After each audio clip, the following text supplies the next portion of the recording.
Hey, there it is. That's our sticker challenge for this week. That's something different. I want to know the name of the 3TO song that riff comes from. I originally played that on Mandolin, but today we're going to be talking about open strings on mandolin and options that we have with those. Anybody that hasn't subscribed to Wayne's World of Mandolin, you can do that. Turn notifications on, but put that in the comments if you know that opening riff, what that's from in the 3TO catalog. First one with the answer gets the sticker. So check out what's going on there. As I'm playing through the chords of an A chord scale, I'm keeping the open A and E string throughout that entire progression. If you're not up on the chord scale, you may want to check out another video.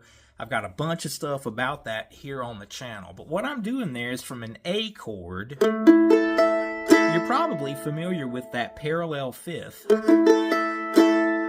And then up to a B minor. And instead of playing the closed position chord, the beauty of this, it's the notes that don't change. That 1 and 5, the A and the E note. Then up to the C sharp minor again. Instead of playing the whole chord, just that parallel fifth on the 6th fret. There's our C sharp note, then an A flat note. And what's so cool about that is the dissonance between those two notes. And then up to the 4 chord, a D, where I'm just, again, parallel fifth on the 7th fret, then all the way up to 11, and then back down to 6, then 7, 9, 2.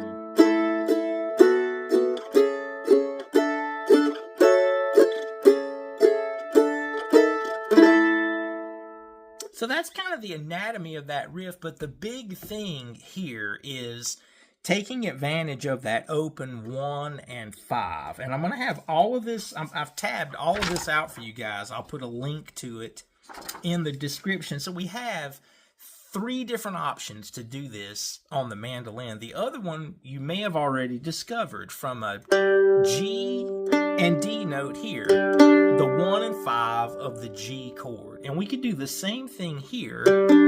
I'm not going to use parallel fifths here. I'm going to use a G double stop scale. There's, again, ton of information about double stops here if you need to check that out and then maybe revisit this video. But starting from this shape,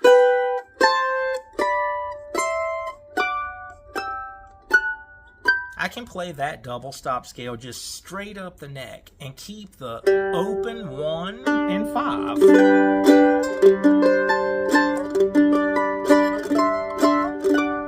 Such a cool sound.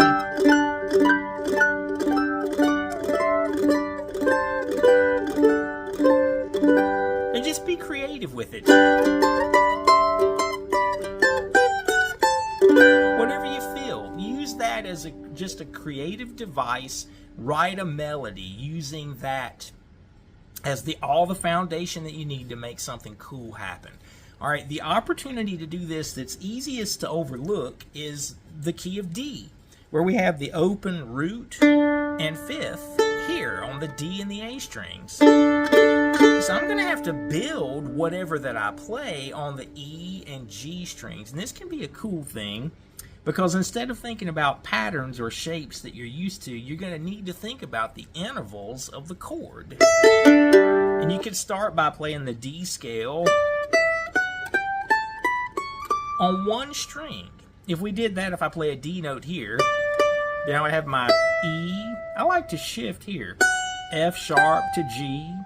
Then, watch this, all whole steps. Then one last half step up to that D. So that's what's going to happen if we were just playing that D scale on the E string. Same thing here for G. Those are the intervals. Here's my D note. So I'd have open, 2, 4, 6, 7, then 9, 11. Some of this stuff you may have already done just in a lick kind of way. This one can be really cool, even with the D string open.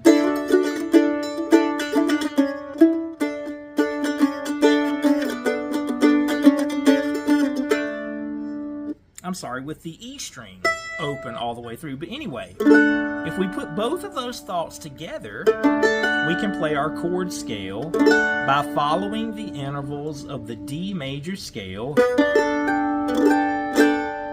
Okay, next we're going to have an A note, C sharp, then D and B. I'm following that all the way up. This note's going to go to the C sharp. The D note will go up to E. Then I have D here. Now once we get to the 12th fret, that's where we started if we had played E and G. Those are intervals of the D major scale as well.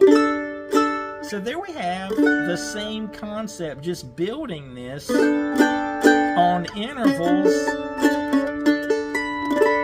that aren't right next to each other on the fretboard. In the case of the key of D, with an open root and fifth right there in the middle of our pairs of strings, and then building the chords on the E and the G string.